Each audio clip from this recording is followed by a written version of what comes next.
The magic നോവലിലേക്ക് ഏവർക്കും സ്വാഗതം. Josy വാകമറ്റത്തിൻ്റെ ദ്രാവിഡൻ part 8. അവൻ പോയി കഴിഞ്ഞപ്പോൾ നാട്ടുകാർ രാമൻകുട്ടിയെ വളഞ്ഞു. എന്താ രാമൻകുട്ടി ചേട്ടാ പ്രശ്നം? ഫിലിപ്പോസ് മുതലാളി രാരിച്ചനുമായിട്ട് എന്താ ഇടപാട്? മുതലാളിയുടെ മകളെ ഇവനല്ലേ അപകടത്തിൽ നിന്ന് രക്ഷിച്ചത്. അതിൻ്റെ സന്തോഷത്തിന് മുതലാളി അവനെ വിളിച്ചിട്ട് സമ്മാനം കൊടുക്കാൻ പോവുക. രാമൻകുട്ടി പറഞ്ഞു. എന്തോന്ന് സമ്മാനം? പണമായിട്ടോ സ്വർണമായിട്ടോ വല്ലതും ആയിരിക്കും. അവന് കോളടിച്ചല്ലോ. അറുത്ത കൈക്ക് ഉപ്പ് തേക്കാത്ത മുതലാളി അവന് സമ്മാനം കൊടുക്കാൻ പോകുന്നു. കണ്ടറിയണം. എസ്തപ്പൻ അഭിപ്രായപ്പെട്ടു. എനിക്കൊന്നും അറിയാൻ മേലേ. രാമൻകുട്ടി വല്ല വിധേനയും ആളുകൾക്കിടയിൽ നിന്ന് തലയൂരി. കുരിശും വീട്ടിൽ പിന്നെ അതായിരുന്നു സംഭാഷണ വിഷയം. രാത്രി 9 മണിയായപ്പോഴേക്കും സമ്മാനത്തുക വളർന്നു വികസിച്ച് 1,00,000 രൂപയോളം എത്തി. ഏറ്റവും ഒടുവിൽ കുരിശുമൂട്ടിൽ നിന്ന് പിരിഞ്ഞു പോയവർ തങ്ങളുടെ വീടുകളിൽ ചെന്ന് ഭാര്യയോട് പറഞ്ഞു, അറിഞ്ഞില്ലേടി, മകളെ രക്ഷിച്ചതിന് ഫിലിപ്പോസ് മുതലാളി പൊടിപ്പാറ വക്കൻ്റെ മകൻ 1,00,000 രൂപ സമ്മാനിക്കാൻ പോണെന്നു. ഫിലിപ്പോസ് മുതലാളിയുടെ വീട്ടിലാണെങ്കിൽ തുകയെ സംബന്ധിച്ച് അപ്പനും മക്കളും തമ്മിൽ ഒരു ധാരണയിൽ എത്തിയിരുന്നില്ല. ജിജിയാണ് ആദ്യ നിർദ്ദേശം വെച്ചത്. രാരിച്ചനെ വിളിച്ച് പപ്പ എന്തെങ്കിലും കൊടുക്കണം. പ്രത്യുപകാരമായിട്ടല്ല, ഒരു സന്തോഷത്തിന്. രാരിച്ചനും കുടുംബവും ഒക്കെ വളരെ കഷ്ടപ്പെട്ട് കഴിയുന്നവരല്ലേ. അവർക്ക് ഉപകാരപ്പെടുന്ന വിധത്തിൽ പണമായിട്ട് വല്ലതും കൊടുത്താൽ മതി. ആ, ഞാനൊന്ന് ആലോചിക്കട്ടെ, ഫിലിപ്പോസ് മുതലാളി പറഞ്ഞു. അയാൾ ആൺമക്കളെ വിളിച്ച് കൂടി ആലോചിച്ചു. വിൻസെന്റ് പറഞ്ഞു, അവനെ വിളിച്ച് കുറച്ച് കാശ് കൊടുക്കുന്നതാണ് നല്ലത്. വേറൊന്നും കൊണ്ടല്ല, അവനാണല്ലോ ജിജിമോളെ രക്ഷപ്പെടുത്തിയത്. ആ ഒരു കടപ്പാട് കാശ് കൊടുത്ത് തീർത്ത് വെച്ചാൽ പിന്നെ മനസാക്ഷിക്കടി വേണ്ടല്ലോ. 4 ആൾ അറിയെ വേണം അവനെ വിളിച്ച് പണം കൊടുക്കാൻ. രാരിച്ചൻ ഫിലിപ്പോസ് മുതലാളിയുടെ മകളെ രക്ഷിച്ചതിന് തക്ക പ്രതിഫലം മുതലാളി കൊടുത്തെന്ന് ആളുകൾ പറഞ്ഞുകൊണ്ട് നടക്കണം. എത്ര രൂപ കൊടുക്കണോടാ? ഒരു 10,000 കൊടുത്തേക്ക്. 10,000മോ? വല്ല 2,000 3,000 പോരെ? 4 ആള് കേട്ടാൽ മോശം പറയരുത്. എന്നാലും ഒരു 5,000 പോരേടാ. 10,000 കൊടുത്തേക്ക് പപ്പ. കൊണ്ടുപോയി കഴിവേറട്ട്. എന്നാലും കഴിവേറുടെ മോനെ കൊല്ലാൻ വേണ്ടിയിട്ട് കാശ് കൊടുത്ത കൈകൊണ്ട് തന്നെ വളർത്താൻ വേണ്ടിയിട്ടും കാശ് കൊടുക്കുമ്പോഴാ ഒരു ദണ്ണം. പിന്നീട് എന്നെങ്കിലും അവനെ തട്ടേണ്ടി വന്നാലും നമുക്കൊരു അറപ്പ് തോന്നരുത്. അതുകൊണ്ടാ പറഞ്ഞത്, കാശ് കൊടുത്ത് കടപ്പാടങ്ങ് തീർത്തേക്കാൻ. ഫിലിപ്പോസ് മുതലാളി മനസ്സില്ലാ മനസ്സോടെ സമ്മതം മൂളി. പിന്നീട് ജിജിയോട് അയാൾ പറഞ്ഞു, നീ ഒറ്റയൊരുത്തി ഇതിനെല്ലാം കാരണം. ഈ വീട്ടിൽ കയറി വന്ന് എന്നെ തെറി വിളിച്ചിട്ട് പോയവനെ വിളിച്ചു വരുത്തി സമ്മാനം കൊടുത്ത് വിടേണ്ട ഗതികേട്. ജിജി ചിരിച്ചു. പപ്പയുടെ ജീപ്പിന്റെ കുഴപ്പമാ. പാലത്തെ കയറിയപ്പോൾ സ്റ്റിയറിംഗ് ജാമായി പോയില്ലേ, തിരിച്ചിട്ട് തിരിയണ്ടേ? നേരെ കൈവിരിയും തകർത്തോണ്ടങ്ങ് തോട്ടിലേക്ക്. ബ്രേക്ക് ഇല്ലായിരുന്നു നിന്റെ കാലിന് തീഴെ. ബ്രേക്ക് ചവിട്ടുമ്പോഴേക്ക് എല്ലാം കഴിഞ്ഞില്ലേ പപ്പാ? അവൾ പിന്നെയും ചിരിച്ചു. ഞായറാഴ്ച ദിവസം ഫിലിപ്പോസ് വീണ്ടും രാരിച്ചനെ വിളിക്കാൻ ആളയച്ചു. രാമൻകുട്ടി ഇത്തവണ രാരിച്ചനെ കൂട്ടിക്കൊണ്ടുവന്നു. രാരിച്ചൻ വന്നപ്പോൾ ഫിലിപ്പോസിന്റെ വീട്ടിൽ വികാരിയച്ഛനും ചില നാട്ടുപ്രമാണിമാരുമുണ്ട്. ഫിലിപ്പോസ് മുതലാളി രാരിച്ചനെ നോക്കി ചിരിച്ചു. നീ ഇങ്ങ് സിറ്റ് ഔട്ടിലേക്ക് കയറി വാ, അയാൾ പറഞ്ഞു. രാരിച്ചൻ കയറി ചെന്നു. ആ കസേരയോട്ടിരിക്കടാ. ഇതിനു മുമ്പ് കയറി വന്നപ്പോഴൊന്നും കിട്ടാത്ത കസേര ഇപ്പൊ വേണ്ട. നാളെ വരുമ്പോഴും ഈ കസേര കിട്ടുമെന്ന് ഉറപ്പൊന്നുമില്ലല്ലോ. ഫിലിപ്പോസിന്റെ മുഖം മങ്ങി. നീ ഇങ്ങോട്ട് ഇരിക്ക് രാരിച്ച, വികാരിയച്ഛൻ പറഞ്ഞു. ചില സ്ഥലത്ത് എനിക്ക് ഇരിക്കുന്നതിനേക്കാൾ സുഖം നിൽക്കുന്നതാ. രാരിച്ചൻ തൂണിൽ ചാരി നിന്നുകൊണ്ട് പറഞ്ഞു. വല്ലതും പറയാനുണ്ടെങ്കിൽ പറ, എനിക്ക് പോണം. വികാരിയച്ഛൻ ഫിലിപ്പോസിനെ നോക്കി കണ്ണുകൊണ്ട് ആംഗ്യം കാണിച്ചു. ഫിലിപ്പോസ് മുതലാളി 100ന്റെ ഒരു കെട്ട് കറൻസ് കൊണ്ടുവന്ന് രാരിച്ചന്റെ കൈവെള്ളയിൽ വെച്ചു കൊടുത്തു. ഇതെന്താ? രാരിച്ചൻ നോട്ട് കെട്ടിലേക്കും ഫിലിപ്പോസിന്റെ മുഖത്തേക്ക് മാറി മാറി നോക്കി. നിനക്കിരിക്കട്ടടാ, 10,000 രൂപയുണ്ട്. അത് കുറച്ചു കാലം നിനക്ക് സുഖമായിട്ട് കഴിയാം. വീട്ടിലെ ദാരിദ്ര്യമൊക്കെ മാറട്ടെ. വലിയ ഉപകാരം. എന്നാൽ ശരി, പോട്ടെ. രാരിച്ചൻ തിരികെ പോവാൻ ഭാവിച്ചു. നിൽക്കടാ, എന്താ ഇത്ര ധൃതി? ഇത്തിരി വർത്തമാനമൊക്കെ പറഞ്ഞിട്ട് പോകാം. രാരിച്ചൻ നിന്നു. ഈ രൂപ എന്തിനു തന്നതാണെന്നാടാ നിന്റെ വിചാരം? എന്നോട് ചെയ്ത ദ്രോഹത്തിന് നഷ്ടപരിഹാരമായിട്ട്. നിന്നോടൊരു ദ്രോഹം ചെയ്തു, അത് പോട്ടെ. നീ എന്റെ മകളെ ഒരു ആപത്തിൽ നിന്ന് രക്ഷിച്ചു. ജീപ്പ് മറിഞ്ഞ് വെള്ളത്തിൽ വീണ് അവളുടെ കയ്യിൽ പിടിച്ച് കരയ്ക്ക് കയറ്റി. വഴിയെ പോകുന്ന ആരെ കൊണ്ടും ചെയ്യാൻ പറ്റുന്ന ഉപകാരമാ. ആരാണെങ്കിലും ചെയ്യുകയും ചെയ്യും. എന്നാലും ഉപകാരം തന്നെയാണല്ലോ. അതിന്റെ പ്രതിഫലമായിട്ട് തരിക ഞാനീ 10,000 രൂപ. അവൾക്ക് ജീവൻ തിരിച്ചു കിട്ടിയല്ലോ. നമുക്കിടയിൽ ഒരു കടപ്പാടൊന്നും ബാക്കിയിരണ്ട. അല്ലെങ്കിൽ ഫിലിപ്പോസ് മുതലാളിക്ക് വേണ്ടി വേല ചെയ്യുന്നവർക്കെല്ലാം ഫിലിപ്പോസ് മുതലാളി അതിന് തക്ക കൂലി കൊടുക്കാറുണ്ട്.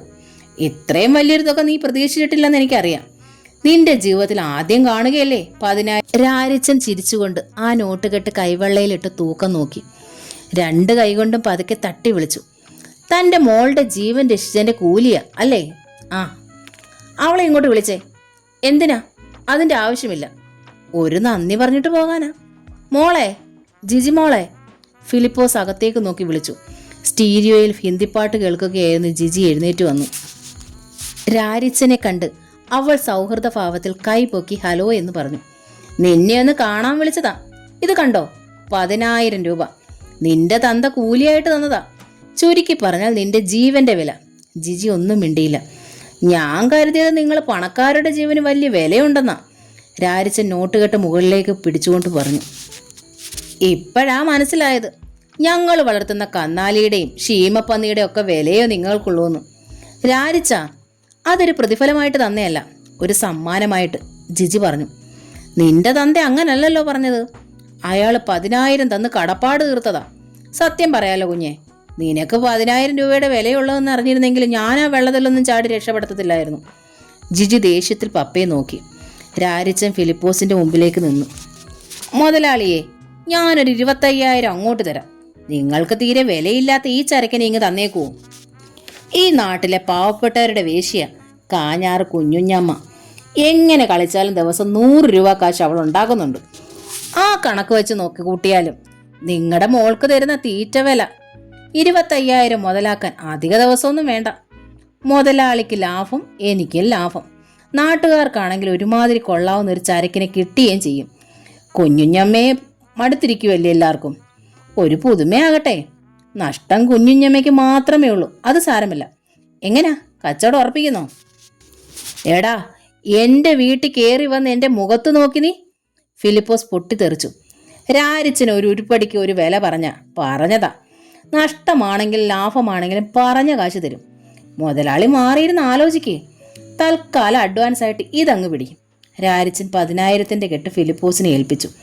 മുതലാളിയുടെ അണ്ടർവെയറിന്റെ പോക്കറ്റിലോട്ട് വെച്ചോ, ഞാൻ പിന്നെ വരാം. അന്നേരം ഉറപ്പിച്ചാൽ മതി കച്ചവടം. പോട്ടെ. രാരിച്ചൻ ഇറങ്ങി നടന്നു. കുരിശുമൂട്ടിലെ പ്രധാന സംസാര വിഷയം അതുതന്നെയായിരുന്നു. കാണുന്നവർ പരസ്പരം ചോദിച്ചു, അറിഞ്ഞില്ലേ പുകില്? ഫിലിപ്പോസ് മുതലാളി രാരിച്ചനെ വിളിച്ച് 100ന്റെ ഒരു പുത്തൻ കെട്ട് കൊടുത്തിട്ട് അവൻ അയാളുടെ മുഖത്തേക്ക് വലിച്ചെറിഞ്ഞെടുത്തറേ. അവനെ സമ്മതിക്കണം, അവൻ പൊട്ടൻ. അല്ലെങ്കിൽ കൈവേളയിൽ വെച്ചു കൊടുത്ത രൂപ വലിച്ചെറിഞ്ഞു കളയൂ. 1ഉം 2ഉമല്ല, രൂപ 10,000. അവനെന്തിനാ അത് വേണ്ടെന്ന് വെച്ചത്? ഫിലിപ്പോസ് മുതലാളിയുടെ മകളുടെ ജീവൻ രക്ഷിച്ചതിന്റെ കൂലിയാണെന്ന് പറഞ്ഞ് രൂപ കൊടുത്തത് അവന് പിടിച്ചില്ല. അങ്ങനെ ആണുങ്ങള്, അവനൊരാണാ. പലചരക്ക് കടക്കാരൻ കുഞ്ഞുമോൻ പറഞ്ഞു. കുരിശുമൂട്ടിലെ ജനസംസാരം ഫിലിപ്പോസ് മുതലാളിയുടെ ചെവിയിലും എത്തുന്നുണ്ടായിരുന്നു. നമ്മളെ അപമാനിച്ചിട്ട് അവനിപ്പം നാട്ടിൽ വലിയ ആളായിട്ട് നടക്കുക. വയസ്സ് അമർഷത്തോടെ ഫിലിപ്പോസിനോട് പറഞ്ഞു. സകലതിനും ഇവൾ ഒരുത്തിയാ കാരണം. വിൻസെന്റ് ജിജിയെ കുറ്റപ്പെടുത്തി. ഞാൻ എന്ത് ചെയ്തു? നീയല്ലേ പറഞ്ഞത് അവനെ വിളിച്ചു വരുത്തി എന്തെങ്കിലും സമ്മാനം കൊടുക്കണമെന്ന്. എന്നിട്ട് എന്തായി? അവൻ നമ്മുടെ എല്ലാം മുഖത്താട്ടിയിട്ട് പോയില്ലേ? അതിന് നിങ്ങൾ സമ്മാനം കൊടുക്കുകയല്ലല്ലോ ചെയ്തത്. എൻ്റെ ജീവൻ രക്ഷിച്ചതിന് കടപ്പാട് തീർത്ത് കൂലി കൊടുക്കുകയല്ലായിരുന്നോ? ആത്മാഭിമാനമുള്ള ആണുങ്ങൾ ആരെങ്കിലും അങ്ങനത്തെ കാശ് മേടിക്കുമോ? കൊടുത്തപ്പോൾ നല്ല അന്തസ്സായിട്ട് കൊടുക്കണമായിരുന്നു. ഈ 10,000 രൂപ ഞങ്ങളുടെ സന്തോഷം കൊണ്ട് തരുന്നതാ. ഇതുകൊണ്ടൊന്നും ഞങ്ങൾക്ക് നിന്നോടുള്ള കടപ്പാട് നന്ദിയും തീരത്തില്ല. എൻ്റെ മോള് ജീവിച്ചിരിക്കുന്നിടത്തോളം കാലം നീ ചെയ്ത ഉപകാരം ഞങ്ങളാരും മറക്കില്ല. നിങ്ങളോട് ഞങ്ങൾ ചെയ്തിട്ടുള്ള ദ്രോഹങ്ങളൊക്കെ നീ മറന്നു കളയണം എന്നൊക്കെ പറഞ്ഞ് മാനമായിട്ട് കൊടുത്തിരുന്നെങ്കിൽ അവൻ ആ പണം വാങ്ങിച്ചോണ്ട് പോയേനെ. അതിനു പകരം കാശ് കൊടുത്തിട്ട് കന്നത്തരം പറഞ്ഞ് അപമാനിക്കുകയല്ലേ ചെയ്തത്. എനിക്കും കൂടി പപ്പയോട് ദേഷ്യം തോന്നിപ്പോയല്ലോ. നീയും അവൻ്റെ പക്ഷം പിടിച്ച് ഞങ്ങളെ ഫൂളാക്കാൻ ഇറങ്ങിയിരിക്കുക? വിൻസെന്റ് ദേഷ്യത്തിൽ ചോദിച്ചു. ഞാൻ ന്യായം പറഞ്ഞെന്നല്ലേ ഉള്ളൂ. ജിജി അവരുടെ അരികിൽ നിന്ന് എഴുന്നേറ്റ് പോയി. അവനെ അങ്ങനെ വിട്ടാൽ പറ്റില്ലല്ലോ വിൻസെന്റെ. ഫിലിപ്പോസിനെ അപമാനിച്ചവൻ ഒരാഴ്ച തികച്ച് ഭൂമിക്ക് മീതെ ജീവിച്ചിരുന്നിട്ടില്ല. ഫിലിപ്പോസ് പകയോടെ പറഞ്ഞു. പപ്പ, എനിക്ക് വേറൊരു ഐഡിയ തോന്നുന്നു. തൽക്കാലം അവൻ ചെയ്തതൊക്കെ നമുക്ക് മറക്കാം. എന്നിട്ട് അവനെ വശത്താക്കി നമ്മുടെ പാളയത്തിൽ കൊണ്ടുവരണം. മനസ്സിലായില്ല? അവനെ വിളിച്ച് നമുക്കൊരു പണി കൊടുത്താലെന്താ? നാട്ടിൽ കേമനായി ഞെളിഞ്ഞു നടക്കുന്നവൻ ഫിലിപ്പോസ് മുതലാളിയുടെ കൂലിപ്പണിക്കാരനായിട്ട് വരുന്നത് നല്ലതാ. നമ്മളെ അപമാനിച്ചതിൻ്റെ ക്ഷീണം ആ ഒരൊറ്റ സംഗതി കൊണ്ട് തീരും. വേലിയിലിരിക്കുന്ന പാമ്പിനെ എടുത്ത് വെച്ച പോലെ ആവൂലേടാ വിൻസെന്റെ അത്. ഫിലിപ്പോസ് തൻ്റെ സംശയം വെളിപ്പെടുത്തി. അതുകൊണ്ട് ഗുണം പലതുണ്ട് പപ്പ.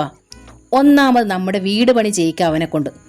പിന്നെ ഓരോരുത്തന് എത്ര വലിയവനായാലും പാലക്കരയിൽ ജീവിച്ചു പോകണമെങ്കിൽ ഫിലിപ്പോസ് മുതലാളിക്ക് കൂലിപ്പണി ചെയ്തേ പറ്റൂ. അതും പോരാഞ്ഞ് നല്ല തണ്ടും തടിയും 5-8 പേറ്റ് ഒറ്റയ്ക്ക് നേരിടാൻ പോകുന്ന കരുത്തും ഉള്ള ഒരുത്തൻ നമ്മുടെ കൂടെ ഉള്ളത് എന്തുകൊണ്ട് നല്ലതല്ലേ? നമ്മുടെ പല കാര്യങ്ങൾക്കും അവനെ ഉപയോഗിക്കാം. അതിനെല്ലാം പുറമെ അവൻ നമ്മുടെ കൂടെ നിൽക്കുമ്പോൾ നമുക്കവനെ വേണ്ടാന്ന് തോന്നിയാൽ ഈസി ആയിട്ട് തട്ടിക്കളയുകയും ചെയ്യാം. ഫിലിപ്പോസ് മുതലാളി തലകുലുക്കി. നമ്മളെ വിളിച്ച അവൻ വരുമോടാ? അത് ഞാൻ ഏറ്റു പപ്പ. ഫിലിപ്പോസ് മുതലാളി ആലോചനയോടെ ഒന്ന് മൂളി. അടുത്ത ദിവസം തന്നെ വിൻസെൻ്റ് രാരിച്ചൻ്റെ വീട്ടിലെത്തി. അവൻ ആദ്യമായിട്ടായിരുന്നു ആ വീട് കാണുന്നത്. രാരിച്ചൻ പാറവക്കടവിൽ നിന്നും പണി കഴിഞ്ഞ് എത്തിയിട്ടില്ല. മുറ്റത്ത് നിന്നും മുരടനക്കം കേട്ട് മോളി തിണ്ണയിലേക്ക് ഇറങ്ങി നോക്കിയപ്പോൾ ഫിലിപ്പോസ് മുതലാളിയുടെ മകൻ മുറ്റത്ത് നിൽക്കുന്നത് കണ്ടു. രാരിച്ചനില്ലേ ഇവിടെ? വിൻസെൻ്റ് ചോദിച്ചു. പണിക്ക് പോയതാ, വന്നില്ല. എപ്പോൾ വരും? ഉടനെ വരും. മോളി വേഗം വീട്ടിനുള്ളിലേക്ക് ചെന്ന് പരിഭ്രമത്തോടെ പറഞ്ഞു. ഫിലിപ്പോസ് മുതലാളിയുടെ മകൻ വന്നിരിക്കുന്നു. രാരിച്ചനെ അന്വേഷിച്ച്. ത്രേസ്യാമ്മയുടെ നെഞ്ചിലൊരു തീപ്പന്തം എരിഞ്ഞു. ഒറ്റയ്ക്കേ ഉള്ളോ മോളെ? ആ. എൻ്റെ ഈശോയെ, അവൻ എന്നാ വേണ്ടാതീനെ ഒപ്പിച്ചുവെന്ന് ആർക്കറിയാം? ത്രേസ്യാമ്മ തിണ്ണയിലേക്ക് ഇറങ്ങിച്ചെന്നു. ഇങ്ങോട്ട് കയറിയിരിക്കുന്നോ? ഞങ്ങളുടെ വീടൊക്കെ. എനിക്ക് ഏതായാലും രാരിച്ചനെ ഒന്ന് കണ്ടേ പറ്റൂ. അതുവരെ ഇരിക്കാം. വിൻസെൻ്റ് തിണ്ണയിലേക്ക് കയറി. മോളെ, ആ കസേര. ത്രേസ്യാമ്മ പിന്നോട്ട് നോക്കി പറഞ്ഞു. ജിൻസി വേഗം ഒരു പഴഞ്ചൻ പ്ലാസ്റ്റിക് കസേര തിണ്ണയിലെത്തിച്ചു. വിൻസെൻ്റ് കസേരയിലിരുന്നൊരു സിഗരറ്റ് എടുത്ത് ചുണ്ടിൽ വെച്ചു. പോക്കറ്റിൽ കിടക്കുന്ന ലൈറ്റർ എടുക്കാൻ ഭാവിച്ചിട്ട് അവനത് വേണ്ടാന്ന് വെച്ചു. തീപ്പെട്ടി മോളെ, തീപ്പെട്ടി, ത്രേസ്യാമ്മ പറഞ്ഞു. ജിൻസി വേഗം അടുക്കളയിൽ ചെന്ന് തീപ്പെട്ടി എടുത്തുകൊണ്ട് വന്നു. തീപ്പെട്ടി വാങ്ങുമ്പോൾ വിൻസെൻ്റ് ജിൻസിയെ അടിമുടി ഒന്ന് നോക്കി. പാവാടയ്ക്കും ബ്ലൗസിനുമുള്ളിൽ പൊട്ടിവിടരുന്ന താരുണ്യമാണ് അവൻ്റെ മനക്കണ്ണിൽ പതിഞ്ഞത്. പെണ്ണുകൊള്ളാം. തന്നെത്താൻ സമ്മതിക്കുന്നത് പോലെ അവൻ പതുക്കെ തലയാട്ടി. രാരിച്ചനെ തങ്ങളുടെ പക്ഷത്തേക്ക് കൂട്ടുന്നത് കൊണ്ടുള്ള നേട്ടങ്ങൾ ഇനിയുമുണ്ട്. മോളിയിലും അവൻ്റെ കണ്ണ് വീഴാതിരുന്നില്ല. അതും തെറ്റില്ലെന്ന് തോന്നി. പൊടിപ്പാറ വക്കൻ്റെയും രാരിച്ചൻ്റെയും കൂറാണ് അവൾക്ക്. കനത്ത ഉരുപ്പടി, പക്ഷേ പക്വത വന്ന ഇനമാണെന്ന് തോന്നുന്നു. കറക്കിയെടുക്കാൻ എളുപ്പം പാവാടക്കാരിയാണ്. എന്തിനാ രാരിച്ചനെ കാണണമെന്ന് പറഞ്ഞത്? അവൻ്റെ മനക്കണ്ണുകളെ ഞെട്ടിച്ചുകൊണ്ട് ത്രേസ്യാമ്മ ചോദിച്ചു. കാര്യമുണ്ടായിരുന്നു. എൻ്റെ കുഞ്ഞെ, അവനൊരു കഥയില്ലാത്തവനാ. നേരെ വാ നേരെ പോ എന്നതാ അവൻ്റെ പ്രകൃതം. ആനപ്പുറത്ത് കയറി വന്ന് ചീത്ത വിളിച്ചെന്നും പിന്നെ 10,000 രൂപ മുതലാളിയുടെ മുഖത്തോട്ട് വലിച്ചെറിഞ്ഞെന്നും ഒക്കെ ഞങ്ങളും കേട്ടു. അവൻ്റെ വകതിരിവ് കേടായിട്ട് കരുതി ക്ഷമിച്ചു കളയണം. ഹേയ്, അതൊന്നും സാരമില്ല. അവന് ലോകപരിചയം കുറവാ. ഈ വീട്ടിനകത്ത് തന്നെയായിരുന്നു ഇത്രയും കാലം. അതുകൊണ്ട് ആരെ പേടിക്കണം, ആരെ പേടിക്കണ്ട, ആരോട് എന്തൊക്കെ പറയണം, എന്തൊക്കെ പറഞ്ഞുകൂടാ എന്നൊന്നും അവനറിയില്ല. കണ്ണിൽ കാണുന്നവരോട് മനസ്സിൽ തോന്നിയത് പറയുന്നതാ അവൻ്റെ രീതി. പക്ഷേങ്കിൽ അവനൊരു പാവാ. ആരെ ഉപദ്രവിക്കണമെന്നില്ല. വഴക്കും ബഹളവും ഒന്നുമില്ലാതെ സമാധാനമായിട്ട് കഴിയുന്നതാ ഇഷ്ടം. ഈ നാട്ടുകാർ സമ്മതിക്കാഞ്ഞിട്ടാ അവൻ ഇങ്ങനെയൊക്കെ ആയത്. എന്നാലും സ്നേഹമാണെങ്കിൽ അവൻ സ്വന്തം ചങ്ക് വരച്ചു കൊടുക്കും. ശത്രുക്കളാണേലും ആപത്തിലാണെന്ന് കണ്ടാൽ സഹായിക്കും. അവനെ ഉപദ്രവിക്കല്ലേ കുഞ്ഞെ, ഞങ്ങൾ 3-4 പെണ്ണുങ്ങളാ. അവനേ ഉള്ളു ഞങ്ങൾക്ക്. അവനുള്ളത് കൊണ്ടാ ജീവിച്ചു പോകുന്നേ. അവൻ എന്തെങ്കിലും പറ്റിയാൽ പിന്നെ ഞങ്ങൾക്ക് ജീവിതമില്ല. ഇതൊന്നും എന്നോട് പറയേണ്ട കാര്യമില്ല. എനിക്കറിയരുതോ എല്ലാം. ഞങ്ങൾക്ക് ആർക്ക് രാരിച്ചനോട് ഒരു വിരോധവുമില്ല.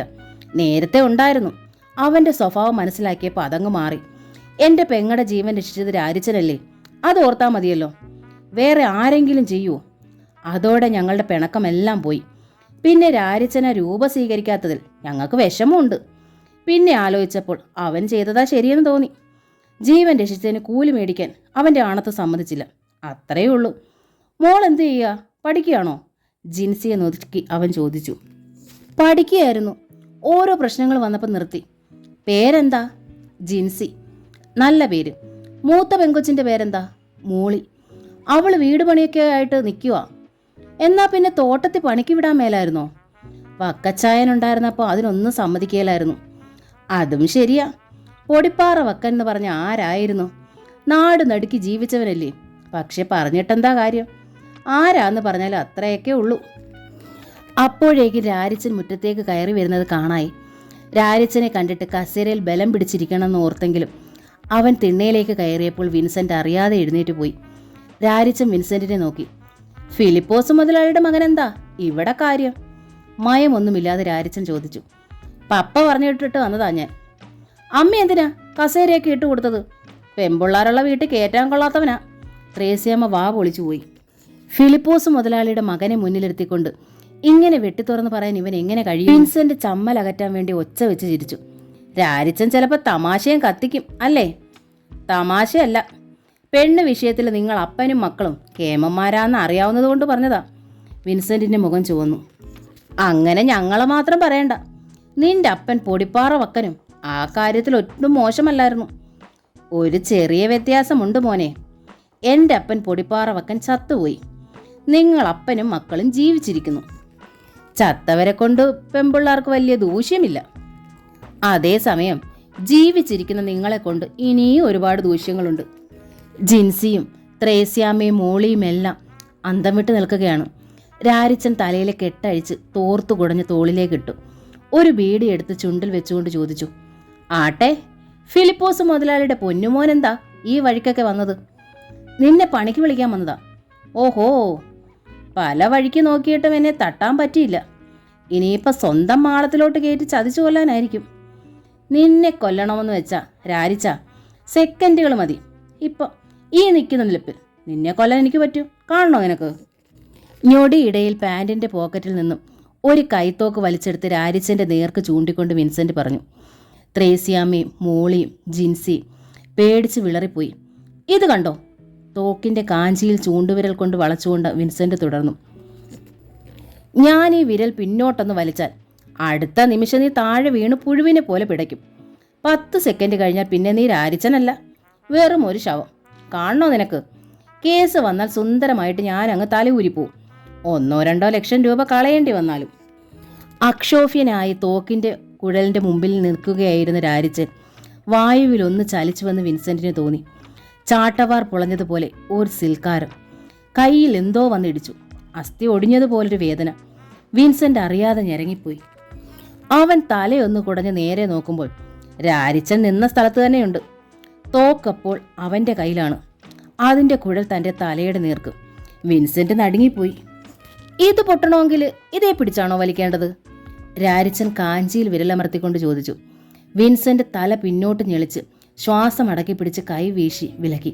രാരിച്ച, അരുത്, അത് പിടിച്ച് വലിക്കരുത്, അത് പൊട്ടും. പൊട്ടുമ്പോൾ എങ്ങനെയാ? നല്ല ഒച്ചയാണോ? പന്നിപ്പടക്കം പൊട്ടുന്ന പോലെ. രാരിച്ച, തോക്ക് മാറ്റിപ്പിടിക്ക്. അത് കളിത്തോക്കല്ല, മാറ്റിപ്പിടിക്ക്. വിൻസെന്റ് 2 കൈകൊണ്ട് മുഖം മറച്ചു പിടിച്ചു. ഇങ്ങനെ നീട്ടിപ്പിടിച്ചുകൊണ്ട് വേണോ വെടിവെക്കാൻ? രാരിച്ച, കളിക്കരുത്. ഇങ്ങനെ പിടിച്ചാൽ ശരിക്കും ഉന്നം കിട്ടുമോ? തോക്കിൻ കുഴൽ തൻ്റെ നെഞ്ചിന് നേർക്ക് താഴ്ത്തുന്നത് കണ്ട് വിൻസെന്റ് ഒന്നുകൂടി പിന്നോട്ട് ഞെളിഞ്ഞു. കസേരയോടെ മറിഞ്ഞ് താഴെ വീണു. അവൻ എഴുന്നേൽക്കാതെ ചാണകം മെഴുകിയ തിണ്ണയിൽ അങ്ങനെ തന്നെ കിടന്നു. എഴുന്നേറ്റ് വാ കൊച്ചു മുതലാളി, രാരിച്ചൻ വിളിച്ചു. നീ ആ തോക്ക് മാറ്റിപ്പിടിക്ക്. രാരിച്ചൻ കൈ താഴ്ത്തി. വിൻസെന്റ് പെരണ്ടെണീറ്റു. അവൻ്റെ ഷർട്ടിലും പാൻറ്റിലും കയ്യിലുമെല്ലാം കരിയും പൊടിയും പുരണ്ടിരുന്നു. എനിക്കറിയാൻ മേലാത്ത ചില കാര്യങ്ങൾ ചോദിച്ചതിന് കൊച്ചു മുതലാളി എന്തിനാ പേടിക്കുന്നേ? വിൻസെന്റ് ശ്വാസം വലിച്ചു വിട്ടു. നീ ആ തോക്കിങ്ങതാ. ഫിലിപ്പോസിൻ്റെ മകനെ, വിൻസെന്റെ, എനിക്ക് നിന്നെ കൊല്ലാൻ ഈ തോക്കൊന്നും വേണ്ട. മർമ്മ നോക്കി ഒരൊറ്റയടി അടിച്ചാൽ നിനക്ക് പെടയ്ക്കാൻ പോലും നേരം കിട്ടുകയില്ല. ചക്ക വെട്ടിയതുപോലെ നിലത്ത് വീണ് കിടക്കും, അനങ്ങുകയില്ല. രാരിച്ചൻ ആ തോക്ക് തിരിച്ചും മറിച്ച് നോക്കി. ഈ സാധനം കൊള്ളാമല്ലോ. എത്ര വെടിയുണ്ട കയറും ഇതിനകത്ത്? 6. ഇതിനെന്ത് വില വരും? 10-10,000 രൂപയാകും. ഇതൊരെണ്ണം എൻ്റെ കയ്യിലിരിക്കട്ടെ. കാശ് കൊടുത്ത് മേടിക്കാനുള്ള വകുപ്പില്ല. വിൻസെന്റ് വേറൊരെണ്ണം മേടിച്ചോ. വെറുതെ കളിക്കല്ലേ രാരിച്ച. ഇത് പള്ളി പെരുന്നാളിന് വാണിഫക്കടയിൽ നിന്ന് കിട്ടുന്ന സാധനമൊന്നുമല്ല. മര്യാദയ്ക്ക് അതിങ്ങോട്ട് താ. ഇത് ഞാൻ തരില്ല കുഞ്ഞെ. നിങ്ങൾക്ക് പണമുണ്ട്, പോലീസുണ്ട്, പട്ടാളമുണ്ട്, നാട്ടുകാരുമുണ്ട്. ഞാൻ ഒറ്റയാനാ. എൻ്റെ കയ്യിലൊരു തോക്കുണ്ടെന്നറിഞ്ഞാൽ എല്ലാവരും കുറച്ചുകൂടി പേടിക്കും. എന്നെ തല്ലാനും കൊല്ലാനും പരിപാടി ഇരുന്നോടെയോ ഒന്നുകൂടി ആലോചിക്കും. ചുരുക്കത്തിൽ ഇതൊരു നല്ല ബലമാ. വിൻസെന്റ് എൻ്റെ വീട്ടിൽ നല്ലപ്പോൾ കയറി വന്നതല്ലേ. ഐശ്വര്യമായിട്ടൊരു കൈനീട്ടം തന്നായിട്ട് അങ്ങ് വരവ് വെച്ചോളാം. ഇനി കാര്യം പറ, നിന്റെ അപ്പൻ എന്തിനാ ഇങ്ങോട്ട് അയച്ചത്? വിൻസെന്റ് ചിന്താക്കുഴപ്പത്തിലായി. തോക്ക് തിരിച്ചു തരുന്നില്ലെന്ന് രാരിച്ചൻ വെറുതെ പറഞ്ഞതോ കാര്യമായിട്ട് പറഞ്ഞതോ? രാരിച്ച, തോക്ക് തിരിച്ചു തന്നിട്ട് നമുക്ക് സംസാരിക്കാം. അത് മറന്നു കള വിൻസെൻ്റെ, അത് നഷ്ടപ്പെട്ടു. എന്നെ പണിക്ക് വിളിക്കാൻ വന്നാണെന്നല്ലേ പറഞ്ഞത്? അതെ. എന്ത് കുരുട്ടുബുദ്ധിയാ ഇതിൻ്റെ പിറകിൽ? ഒന്നുമില്ല. ഹേയ്, ഫിലിപ്പോസ് മുതലാളിയും മക്കളും അല്ലേ? നിന്നെ ഞങ്ങളുടെ മിത്രമാക്കുന്നതാ ബുദ്ധിയെന്ന് തോന്നി. ഒന്നാമത് നീ കരുത്തനാ, രണ്ടാളിൻ്റെ പണി ചെയ്യും. രണ്ടാമത് നിനക്ക് ഞങ്ങളോട് ശത്രുതയൊന്നുമില്ലെന്ന് ഞങ്ങൾക്ക് ബോധ്യമായി. അല്ലെങ്കിൽ എൻ്റെ പെങ്ങളുടെ ജീവൻ നീ രക്ഷിക്കില്ലല്ലോ. അന്ന് 10,000 രൂപ തന്നപ്പോൾ പപ്പ വിവരമില്ലാതെ എന്താണ്ടൊക്കെയോ പറഞ്ഞു. പഴയ മനുഷ്യനല്ലേ, താഴെക്കിടയിലുള്ള ഒരുത്തനോട് കടപ്പാട് വെച്ചോണ്ടിരിക്കാൻ പപ്പയ്ക്കൊരു വിഷമം. നീ അതങ്ങ് മറന്നുകളാ. ഇപ്പം കടപ്പാട് തീർക്കാനൊന്നുമല്ല പണിക്ക് വിളിക്കുന്നേ, നിന്നെ കൊണ്ട് ഗുണമുണ്ടാകുമെന്ന് കരുതിയിട്ടാ. അല്ലെങ്കിലും ശക്തന്മാർ ഒന്നിച്ചു നിൽക്കുന്നതല്ലേ ബുദ്ധി. മാത്രവുമല്ല, പാലക്കരയിലെ പണിക്കാരെല്ലാം ഫിലിപ്പോസ് മുതലാളിയുടെ തോട്ടപ്പണിക്കാരാ. നീ അല്ലാതെ വേറെ ആരും പുറത്ത് പണിക്കും പോകുന്നില്ല. ഞാൻ ആദ്യം നിന്റെ വീട്ടുമുറ്റത്ത് വന്നല്ലേ പണി ചോദിച്ചത്. അന്ന് പണി തരാത്തത് പപ്പയുടെ പിടിപ്പുകേട്. പിന്നെ എൻ്റെ പെങ്ങളും പറഞ്ഞു നിന്നെ വീട്ടുമുറ്റത്ത് കയറ്റരുതെന്ന്. അതുകൊണ്ടാ. രാരിച്ചൻ തല കുലുക്കി. ആലോചനയിൽ മുഴുകി തിണ്ണയിലൂടെ 2 ചാൽ നടന്നു. വിൻസെൻ്റെ, ഇവിടുന്ന് 5-6 മൈൽ നടന്ന് പാറക്കടവ് തോട്ടത്തിൽ പോയി വേല ചെയ്തോളാമെന്നും എനിക്ക് നേർച്ചയൊന്നുമില്ല. ഞാൻ പണിക്ക് വരാം. പക്ഷേ അവിടെ കിട്ടുന്ന കൂലി എനിക്ക് ഇവിടെയും കിട്ടണം. പിന്നെ ആണുങ്ങളോട് പെരുമാറുന്ന പോലെ പെരുമാറണം. അതിനൊന്നും ഒരു കുഴപ്പവുമില്ല. ശരി, എന്നാൽ അടുത്ത തിങ്കൾ മുതൽ ഞാൻ വന്നേക്കാം. സന്തോഷം. എന്നാൽ ഞാൻ ഇറങ്ങട്ടെ? ആട്ടെ. ആ തോക്ക് തന്നാൽ അതിനൊരു കേട് ഞാൻ വരുത്തുകയില്ല. പേടിക്കണ്ട, പൊയ്ക്കോ. വിൻസെൻ്റ് സംശയിച്ച് 2 നിമിഷം കൂടി നിന്നു. പൊയ്ക്കോ കൊച്ചു മുതലാളി. വിൻസെൻ്റ് തിരിഞ്ഞ് ത്രേസ്യാമയും മോളിയെയും ജിൻസിയെ നോക്കി. പോട്ടെ. അവൻ ഇറങ്ങി നടന്നു. തോക്ക് തിരിച്ചു പിടിക്കണം, വിൻസെൻ്റ് ഓർത്തു. അത് സാരമില്ല, തങ്ങളുടെ കൂലിപ്പണിക്കാരനായി വരികയാണല്ലോ അവൻ. തോക്കു മാത്രമല്ല വേണ്ടത്, അവിടെ കണ്ട 2 പക്ഷികളെയും കെണിവെച്ച് പിടിക്കണം. അവൻ മനക്കണക്ക് കൂട്ടി. രാരിച്ചൻ്റെ പേര് ബുക്കിൽ എഴുതി ചേർത്തിട്ട് രാമൻകുട്ടി എഴുന്നേറ്റു. എൻ്റെ കൂടെ വാ. രാരിച്ചൻ രാമൻകുട്ടിയുടെ പിന്നാലെ നടന്നു. അവർ വളപ്പുരയിലെത്തി. അവിടെ തൊഴിലാളികൾ കൂട്ടം കൂടി നിന്നിരുന്നു. ആണുങ്ങളുമുണ്ട്, പെണ്ണുങ്ങളുമുണ്ട്. എല്ലാവരും പാലക്കാര നിവാസികൾ തന്നെ. പലരെയും രാരിച്ചന് കണ്ട് പരിചയമുണ്ട്. ഫിലിപ്പോസ് മുതലാളി ഒരു സെറ്ററും കമ്പിളി തൊപ്പിയുമൊക്കെ വെച്ച് നാട്ടുരാജാവിനെ പോലെ വളപ്പുരയ്ക്കൽ നിൽപ്പുണ്ട്. വിൻസെൻ്റ് തൊഴിലാളികൾക്ക് അന്ന് ചെയ്യേണ്ട ജോലികൾ എന്തൊക്കെയാണെന്ന് വിശദീകരിച്ചു കൊടുക്കുകയാണ്. രാരിച്ചനെ കണ്ട തൊഴിലാളികൾക്ക് അമ്പരപ്പുണ്ടായി. അവർക്കിടയിൽ ഒരു കുശുകുശുപ്പ് വ്യാപിച്ചു. ഫിലിപ്പോസ് മുതലാളി രാരിച്ചനെ അടിമുടിയൊന്ന് നോക്കി. അത്ര തൃപ്തി വരാത്ത മട്ടിലായിരുന്നു അയാളുടെ നോട്ടവും ഭാവവും. അനന്തരം മറ്റു തൊഴിലാളികളുടെ നേർക്ക് തിരിഞ്ഞ് അയാൾ പറഞ്ഞു, നിങ്ങൾക്കറിയാലോ അവനെ, പൊടിപ്പാറ വക്കൻ്റെ മകനാ. എൻ്റെ തോട്ടത്തിൽ കൂലിപ്പണിക്ക് വന്നിരിക്കുക. ഇന്ന് മുതൽ നിങ്ങളെപ്പോലെ തന്നെ ഒരു പണിക്കാരനാണ് ഇവനും. അങ്ങനെ വേണം അവനെ കാണാനും. കൂടുതലും കാണണ്ട, കുറച്ചും കാണണ്ട, മനസ്സിലായോ? തൊഴിലാളികൾ പരസ്പരം നോക്കി.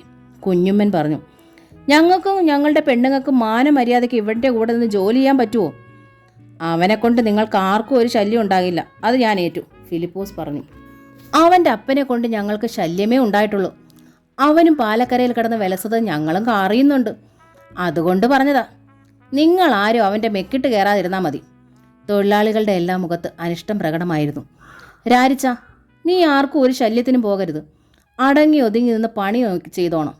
അഭ്യാസങ്ങളൊക്കെ കുരിശുമൂട് കവലയിൽ മതി. ഫിലിപ്പോസ് മുതലാളി നിർദ്ദേശിച്ചു. ഞാൻ ആർക്കും ഒരു ഉപദ്രവവും ചെയ്യുകയില്ല. പിന്നെ എൻ്റെ തലയിൽ കയറി ഇരിക്കാൻ വന്നാൽ മുതലാളിയായാലും തൊഴിലാളിയായാലും ഞാൻ വെറുതെ വിടില്ല. രാരിച്ചൻ ആരോടെന്നില്ലാതെ പറഞ്ഞു. പണിക്കാർ തൂമ്പയും കുട്ടകളും ചാക്കുകളും മറ്റുമായി ഏലത്തോട്ടത്തിലേക്ക് നീങ്ങി.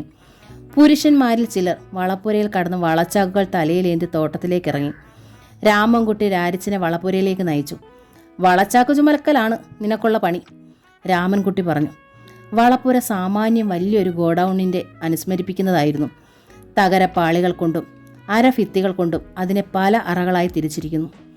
ഒരിടത്ത് വളച്ചാക്കുകൾ അട്ടിയായി അടുക്കി വെച്ചിരിക്കുന്നു, മറ്റൊരിടത്ത് കീടനാശിനികൾ. 2 പണിക്കാർ ചേർന്ന് രാരിച്ചൻ്റെ തലയിൽ ഒരു വളച്ചാക്ക് പിടിച്ചു വെച്ചു കൊടുത്തു. യാതൊരു വിശ്രമവുമില്ലാത്ത കഠിനാധ്വാനമാണ് അവിടെ നടക്കുന്നത്. രാരിച്ചന് ബോധ്യപ്പെട്ടു. ഒരിടത്ത് 5 മിനിറ്റ് കുത്തിയിരിക്കാൻ അനുവാദമില്ല. രാമൻകുട്ടിയാണെങ്കിൽ പണിക്കാരെ പുളിച്ച തെറികൊണ്ടാണ് സംബോധന ചെയ്യുന്നത്. രാരിച്ചൻ ഒരു തവണ ചുമടിറക്കി വെച്ചിട്ട് പിഴുതു വീണ് കിടന്ന ഒരു മരത്തടിയിലിരുന്ന് ഒരു ബീഡി കൊളുത്തി. കൂട്ടുപണിക്കാർ അത്ഭുതത്തോടെ അവനെ നോക്കി. ഔദച്ചേട്ടൻ അവൻ്റെ നേർക്ക് എരച്ചു വന്നു. എഴുന്നേക്കടാ നായിൻ്റെ മോനെ, അയാൾ പല്ല് കടിച്ചമറി. ചേട്ടൻ വൈകുന്നേരം വീട്ടിൽ ചെന്ന് മക്കളെ വിളിച്ചാൽ മതി ആ പേര്. രാരിച്ചൻ അതും പറഞ്ഞ് ബീഡി ആഞ്ഞു വലിച്ചു. പുക ഔതച്ചേട്ടൻ്റെ മുഖത്തേക്ക് ഊതി പറത്തി. ഞാനൊരു ബീഡിയൊക്കെ വലിച്ച് 5 മിനിറ്റ് വിശ്രമിച്ചിട്ടേ എഴുന്നേക്കുന്നുള്ളൂ. കൂലി തരുമ്പം രൂപയുടെ എണ്ണം കുറയും മോനെ, അന്നേരം നീ പഠിക്കും. ഔതച്ചേട്ടൻ മുന്നറിയിപ്പ് നൽകി. എൻ്റെ കൂലി കുറഞ്ഞാൽ നാളെ ഇവിടെ ഒരാളും കുറയും. സൂര്യഗിരിയിൽ ഒരു നാട്ടുവൈദ്യനുണ്ട്, മർമാണി ഭാസ്കരൻ. ഒടിഞ്ഞ കയ്യും കാലും വെച്ച് കെട്ടി സുഖപ്പെടുത്താൻ മിടുക്കനാ. എന്തിനാ ചേട്ടാ ഭാസ്കറിന് ജോലി ഉണ്ടാക്കി വെക്കുന്നേ? ഔതച്ചേട്ടൻ രാമൻകുട്ടിയെ നോക്കി. രാമൻകുട്ടി കണ്ണടച്ച് കാണിച്ചു. ഒരു വഴക്കും അടിക്കും തൊഴിലാളികൾ പ്രതീക്ഷിച്ചിരുന്നെങ്കിലും ഒന്നും നടന്നില്ല. ബീഡി വലിച്ചു തീർന്നപ്പോൾ രാരിച്ചൻ എഴുന്നേറ്റ് വളം ചുമക്കാൻ പോയി. ഉച്ചയ്ക്ക് വിൻസെൻ്റ് അവനെ സമീപിച്ചിട്ട് പറഞ്ഞു, വൈകിട്ട് എനിക്ക് നിന്നെ ഒന്ന് കാണണം. ഓ. വൈകുന്നേരം പണി കഴിഞ്ഞ് രാരിച്ചൻ ഫിലിപ്പോസിൻ്റെ ബംഗ്ലാവിലേക്ക് ചെന്നു. വെളിയിലെങ്ങും ആരെയും കണ്ടില്ല. ഒരു ചൂളമടി കേട്ട് അവൻ മുകളിലേക്ക് നോക്കി. ടെറസിൻ്റെ കോണിൽ ജിജി. എന്താ അഭ്യാസി ഇതിലെയൊക്കെ? നിന്നെ ഒന്ന് കാണാൻ ഇറങ്ങിയതാ. രക്ഷിച്ചു വിട്ടവൻ ഇടയ്ക്കിടയ്ക്ക് ഒന്ന് അന്വേഷിക്കേണ്ട കടമയില്ലേ? ഓ, ഇപ്പോഴായിരിക്കും എൻ്റെ കാര്യം ഓർക്കുന്നത് തന്നെ. ഞാൻ വല്ലപ്പോഴുമൊക്കെ ഓർക്കാറുണ്ട്. എന്നെപ്പറ്റി? പിന്നെ അല്ലാതെ. എന്നെപ്പറ്റി എന്താ ഇത്ര ഓർക്കാൻ? വേറൊന്നുമല്ല, അന്ന് രാത്രി പാറക്കടവ് തോട്ടത്തിലെ ഷെഡിൽ നൂൽബന്ധമില്ലാതെ ബോധം കെട്ട് കിടന്ന കിടപ്പ്. ചേ, ഈ രാരിച്ചിന് ഒരു വഷളനും കൂടിയാ. വേറൊന്നും ഓർക്കാൻ കണ്ടില്ലേ? നിന്റെ കാര്യം ഓർക്കുമ്പോൾ ആദ്യം തെളിയുന്ന ആ രംഗമാ, ഫോട്ടോ എടുത്തു വെച്ചതുപോലെ. ഞാൻ എന്നാ ചെയ്യാനാ? രാരിച്ചൻ ഒരു കുസൃതി ചിരിയോടെ പറഞ്ഞു. ജിജിയുടെ മുഖത്ത് നാണം പൂക്കുന്നത് കാണാനൊരു ചന്തമുണ്ടായിരുന്നു. അവളുടെ കണ്ണിൽ നക്ഷത്രങ്ങൾ ഒളിച്ചു കളിച്ചു. ഇപ്പം എങ്ങനാ? ഇടയ്ക്കിടയ്ക്ക് വെള്ളം കുടിയൊക്കെ നടക്കുന്നുണ്ടോ? രാരിച്ചൻ കളിയാക്കി ചോദിച്ചു. ജീപ്പ് വർക്ക്ഷോപ്പിലാ, അത് കാരണം വെള്ളം കുടി മുടങ്ങി. വേറെ പാലം വല്ലതും കണ്ട് വെച്ചിട്ടുണ്ടോ? മുൻകൂട്ടി ഒന്ന് പറഞ്ഞേക്കണേ. എന്തിനാ? രക്ഷിക്കാൻ ഒരാൾ വേണ്ടേ? ഓ, ഇനി ഇയാൾ എന്നെ രക്ഷിക്കണ്ട, ഒന്നുകൊണ്ട് മതിയായി. പക്ഷേ എനിക്ക് രക്ഷിച്ച് കൊതി തീർന്നില്ല. ഇയാൾ നന്നാകത്തില്ല. വഷളത്തരം ആ മനസ്സ് നിറച്ച്. കയ്യിലിരിപ്പ് അതിലും കേമോ. വാതിൽ തുറക്കുന്ന ശബ്ദം കേട്ട് രാരിച്ചൻ പോർച്ചിലേക്ക് നീങ്ങി നിന്നു. വിൻസെൻ്റ് സിറ്റ് ഔട്ടിലേക്ക് വന്നു. നീ വന്നിട്ട് ഒരുപാട് നേരമായോ? ഇപ്പം വന്നതേ ഉള്ളൂ. നീ ആരോടാ വർത്താനം പറയുന്നത് കേട്ടത്? ദേവതയോട്. രാരിച്ചൻ മുകളിലേക്ക് കൈ ഉയർത്തിയിട്ട് പറഞ്ഞു. ദേവതയോ? ആ, എന്നോടെന്തിനാ വരാൻ പറഞ്ഞത്? വിൻസെൻ്റ് പോർച്ചിലേക്ക് ഇറങ്ങി വന്നു. നീ ആ തോക്ക് തിരിച്ചു തരണം. ലൈസൻസ് ഇല്ലാത്ത തോക്കാ. അങ്ങനത്തെ തോക്ക എനിക്കിഷ്ടം. രാരിച്ച, ഇത് കളിയല്ല. പപ്പ അറിഞ്ഞാൽ പ്രശ്നമാകും. പപ്പ അറിയണ്ട. ആ തോക്ക് എൻ്റെ കയ്യിലുള്ളത് കൊണ്ടാണ് ഞാനിവിടെ പണിക്ക് വരാമെന്ന് വെച്ചത്. അതെന്താ? പുലിമടയിൽ തലയിടുമ്പോൾ ഒരു കരുതൽ വേണ്ടേ? നിനക്കിപ്പോഴും ഞങ്ങളെ വിശ്വാസമില്ലേ? അടുത്ത മിത്രം പെട്ടെന്ന് അകലുമ്പോഴും കടുത്ത ശത്രു പെട്ടെന്ന് അടുക്കുമ്പോഴും സൂക്ഷിക്കണമെന്ന് പണ്ട് എൻ്റെ അപ്പൻ എന്നെ പഠിപ്പിച്ചിട്ടുണ്ട്. അപ്പോൾ നീ അത് തരില്ല? തരും. പുലിമടയിൽ നിന്ന് തലയൂരുമ്പോൾ തരും. നേരം പോയി. ഞാൻ പൊക്കോട്ടെ, വേറെ വിശേഷമൊന്നും പറയാനില്ലല്ലോ. വിൻസെൻ്റ് കോപമടക്കി അനങ്ങാതെ നിന്നു. രാരിച്ചൻ സാവധാനം തിരിഞ്ഞു നടന്നു. വീട്ടിലൊരു സംഘർഷാവസ്ഥ. ആരും ഒന്നും മിണ്ടില്ലെന്ന് മാത്രം. വീർപ്പടക്കി പിടിച്ചിരിക്കുകയാണ് എല്ലാവരും. രാരിച്ചന് കാര്യം എന്താണെന്ന് മനസ്സിലായില്ല. അമ്മ പിന്നാമ്പുറത്ത് അരകല്ലിനരികിലിരുന്ന് കണ്ണു തുടയ്ക്കുന്നതും മൂക്ക് പിഴിയുന്നതും അവൻ കണ്ടു. എന്താ അമ്മേ കാര്യം? എന്നോട് പറ. ത്രേസ്യാമ്മ മകനെ ദയനീയമായി ഒന്ന് നോക്കി. പിന്നെ മുഖം താഴ്ത്തിയിരുന്നു. രാരിച്ചൻ മോളിയെ സമീപിച്ചു. ഇവിടെ എല്ലാവർക്കും എന്നാ പറ്റി? ഇനി എന്നാ പറ്റാനാ? വല്ലയിടത്തും പോയി ചത്ത് കളയാനാ എനിക്ക് തോന്നുന്നേ. ചാകാൻ എന്തിനാ വല്ലയിടത്തും പോകുന്നേ? ഇവിടെ കിടന്ന് ചാകാമല്ലോ. ചേച്ചി കാര്യം എന്താന്ന് പറ. ട്രീസ സൂര്യഗിരിക്ക് വരുന്നില്ലെന്നു. എന്തിന്? നാളെ അവളെയും കൂട്ടി സൂര്യഗിരിക്ക് പോകാനിരുന്നതാ ഡോക്ടറെ കാണാൻ. മനസ്സിലായില്ല. മോളിക്ക് സൈ കിട്ടും. എടാ, അവളുടെ വയറ്റിലൊരു കുഞ്ഞു വളരുന്ന വിവരം നിനക്കറിയാമോ? അതോ അതെല്ലാം നീ മറന്നോ? നിനക്ക് മനസ്സിലാകാഞ്ഞിട്ടാണോ അതോ അഭിനയിക്കുന്നതാണോ? ബാക്കിയുള്ളവരെ ചങ്കിലാണെങ്കിൽ അറിഞ്ഞ നാളു മുതൽ തീയ. സമാധാനത്തോടെ ഉണ്ടിട്ടില്ല, ഉറങ്ങിയിട്ടുമില്ല. രാരിച്ചന് കാര്യങ്ങൾ വ്യക്തമായി. ഒന്നും അവൻ മറന്നതായിരുന്നില്ല. ട്രീസയുടെ മുഖം കാണുമ്പോഴൊക്കെ നെഞ്ചിലൂടെ ഒരു ഇടിമിന്നൽ കടന്നു പോകാറുണ്ട്. തൻ്റെ സഹോദരി, നാട്ടുകാരിലൊരുവൻ, കാൽ കീഴിലിട്ട് കശക്കി ചീന്തിയ പെണ്ണ്. അവളുടെ ഉദരത്തിൽ ഒരു കുഞ്ഞ് വളർന്നു വരുന്നുണ്ട്. ജീവിതം കൈവിട്ടു പോയവളാണവൾ. മറ്റാരുടെയോ തെറ്റിന് പിഴയൊടുക്കുന്നവൾ. അവളെ കാണുമ്പോഴെല്ലാം ഒരു ഉൾക്കിടിലം പോലെ ഈ ചിന്തകളെല്ലാം മനസ്സിലുണരാറുണ്ട്. സൂര്യഗിരിയിൽ കൊണ്ടുപോയി ഡോക്ടറെ കൊണ്ട് ഗർഭം അലസിപ്പിക്കാമെന്നാണ് ത്രേസ്യാമ്മയും മോളിയും കൂടി തീരുമാനിച്ചിരുന്നത്. അതിനുള്ള പണം സംഘടിപ്പിക്കുന്ന താമസമേ ഉണ്ടായിരുന്നുള്ളൂ. പണം ഒത്തു വന്നപ്പോൾ ട്രീസ സൂര്യഗിരിക്ക് പോകുന്നില്ലത്രേ. എന്തുകൊണ്ട് അവൾ വരുന്നില്ലെന്ന് പറഞ്ഞത്? രാരിച്ചൻ മോളിയോട് ചോദിച്ചു. നീ തന്നെ നേരിട്ട് ചോദിക്കേ, അവൾ ഈ വീട്ടിൽ തന്നെ ഉണ്ടല്ലോ. രാരിച്ചൻ മോളിയുടെ മുഖത്തേക്ക് നോക്കി 2 നിമിഷം നിന്നു. പിന്നെ ട്രീസ ഇരിക്കുന്ന മുറിയിലേക്ക് ചെന്നു. അവൾ മരയഴികളുള്ള ചെറിയ ജനാലയ്ക്കടുത്ത് കട്ടിലിരിക്കുകയായിരുന്നു. രാരിച്ചനെ കണ്ട് വേഗം അവൾ പുറംകൈ കൊണ്ട് കവിൾ തുടച്ചു. രാരിച്ചൻ അരികെ ചെന്നു. അവളുടെ തോളിൽ കൈത്തലം വെച്ച് സ്നേഹാർദ്രമായി വിളിച്ചു, ട്രീസ. അവൾ കണ്ണുകൾ ഉയർത്തി അവനെ നോക്കി. എന്താ മോളെ ഇതൊക്കെ? നീ സൂര്യഗിരിക്ക് പോകുന്നില്ലെന്ന് കേട്ടല്ലോ, നേരാണോ? അതെ. നിനക്കെന്താ ഇങ്ങനെ തോന്നാൻ? നിനക്കൊരു കേടുപറ്റി, അത് ചികിത്സിച്ച് സുഖപ്പെടുത്തുകയാണെന്ന് വിചാരിച്ചാൽ മതി. രോഗം വരുമ്പോൾ നമ്മൾ ചികിത്സിക്കാറില്ലേ, അത്രേ ഉള്ളൂ. ശരീരത്തിന് പറ്റിയ കേടല്ലേ ചികിത്സിച്ച് സുഖപ്പെടുത്താൻ പറ്റൂ. മനസ്സിന് പറ്റിയ കേടോ, എൻ്റെ ജീവിതത്തിന് പറ്റിയ കേടോ, അതെന്ത് ചെയ്യൂ ചായ? രാരിച്ചനൊരു തളർച്ച തോന്നി. അവളുടെ ചോദ്യങ്ങൾക്ക് ഉത്തരമില്ല. അതൊക്കെ മറന്നു കളമോളെ, ഒരു പേക്കിനാവ് പോലെ. നിനക്കൊന്നും സംഭവിച്ചിട്ടില്ലെന്ന് കരുത്. ജോസി വാകമറ്റത്തിൻ്റെ ദ്രാവിഡൻ എന്ന നോവലിൻ്റെ ഈ ഭാഗം ഇവിടെ പൂർണ്ണമാവുകയാണ്. ഈ നോവൽ നിങ്ങൾക്ക് ഇഷ്ടമായെങ്കിൽ പ്ലീസ് ഒന്ന് സബ്സ്ക്രൈബ് ചെയ്യണേ. താങ്ക്